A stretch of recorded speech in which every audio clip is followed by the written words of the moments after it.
going back to the Sea Wolves and them answering the call, that's something that I learned out of the gate when I got to SEAL teams was that, hey, in Nam, if it was a platoon in trouble or if it was a down pilot, we were going bright light, no questions asked. That's an attitude that stuck through, till this day. If something's going on like that, we're going. Whatever, I don't know if it was pulled from, the Sea Wolves, but we saw it carry through. In our time, the SEAL Team 10. They came to the rescue of their SDV squad. Mm-hmm. The Gold Squadron SEALs.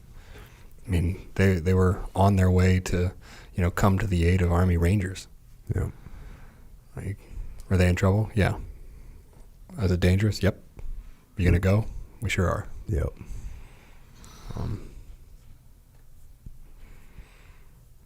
I don't know. It's if Americans are in trouble, you're gonna go. That's when you start talking about Tommy Norris and his activities. Yeah, that's exactly right. How much did Tommy risk, to come to rescue somebody who he never knew? I think 11 other Americans had died attempting to rescue, those two, the pilot and the navigator. He was there with his Vietnamese Rangers.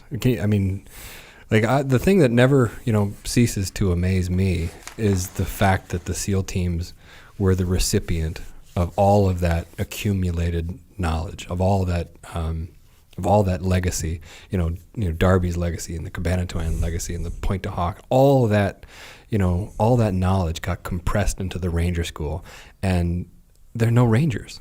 So the SEAL teams became the biggest collection of Ranger School graduates in the U.S. military.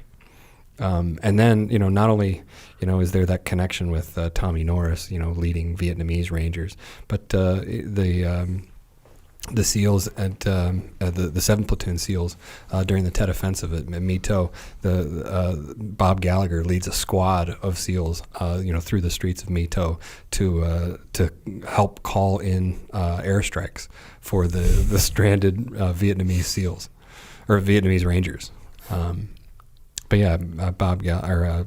Tommy Norris coming, risking everything, and he and his Rangers had undergone, a pretty terrible mortar attack the night before he went out on that raid, or went out on that rescue mission. I can't remember off the top of my head how many of his Rangers were killed in that attack, but combat ineffective. He only had a handful of Rangers left, and him and Kit, still decide there's an American in trouble. We're going to get him.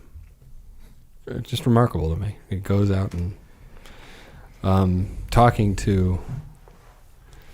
So you asked the question, how do you compress, essentially what's a 3-year period of history into a single, 15-page chapter?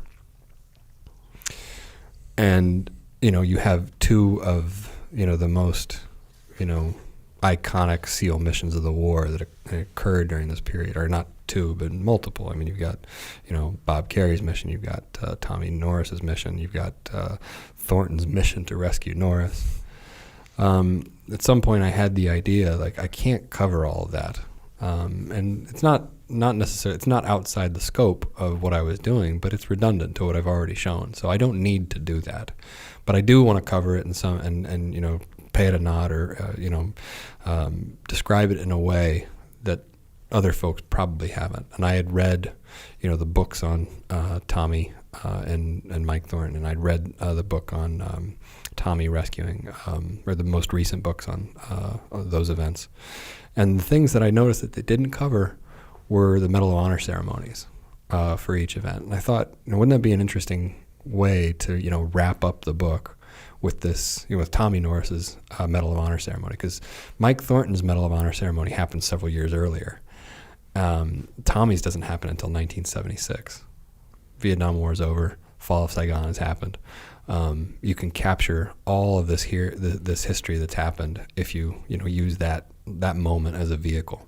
So that's what I did. I contacted Tommy Norris, and he was Mark Robbins, who was on that deployment, who lost his eye to a machine gunner's bullet. Tommy had helped counsel him through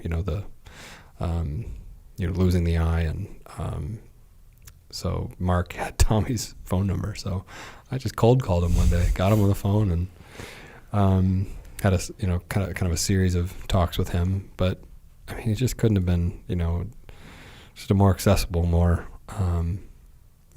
friendly guy, just a humble guy. Considering everything he's been through, everything he's done.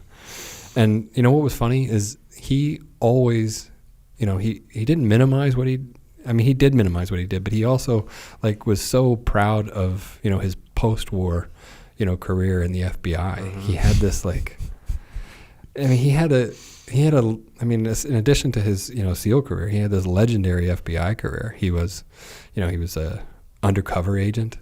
He was going after international terrorists as an undercover agent, and his cover was that of a one-eyed arms dealer, and nobody ever doubted him. He was he went after white supremacists in Idaho. One of the best stories that I heard about him was that he was up on a wire, and he had been listening to this white supremacist for a few months, and he knew that this guy had this big Rottweiler that it was his pride and joy. He loved this dog, and he was taking him to the vet for some not serious issue, but he was going to leave the dog there overnight. So Tommy, having listened to this guy's voice for a month, he could imitate him pretty well. So the night that the dog was there, Tommy makes a phone call to the vet. He's like, "Hey, while the dog's there, why don't you go ahead and neuter him?" I don't know if it's true. I don't know if this is an accurate story, but this is all. It didn't get in the book because I couldn't verify it. The other story that I heard, and this was from a Vietnam-era SEAL who was one of the first team leaders at HRT. So he had. So Tommy wasn't one of the founders of HRT, but he was one of the plank owners. He was one of the first guys to go through the HRT selection. So HRT they were conducting one of their very first operations in 1985. It was they were trying to apprehend a Puerto Rican nationalist who essentially a terrorist. But they were conducting I believe an arrest warrant, and they were going up the stairs to this guy's house. He leans over the balcony with a machine gun and stitches the entire assault team and shoots one operator in the eye. The team backs out, and Charles or Sandy Prudy, who's a Silver Star SEAL himself, the team leader for HRT, he's trying to come up with a plan to go in and get this guy.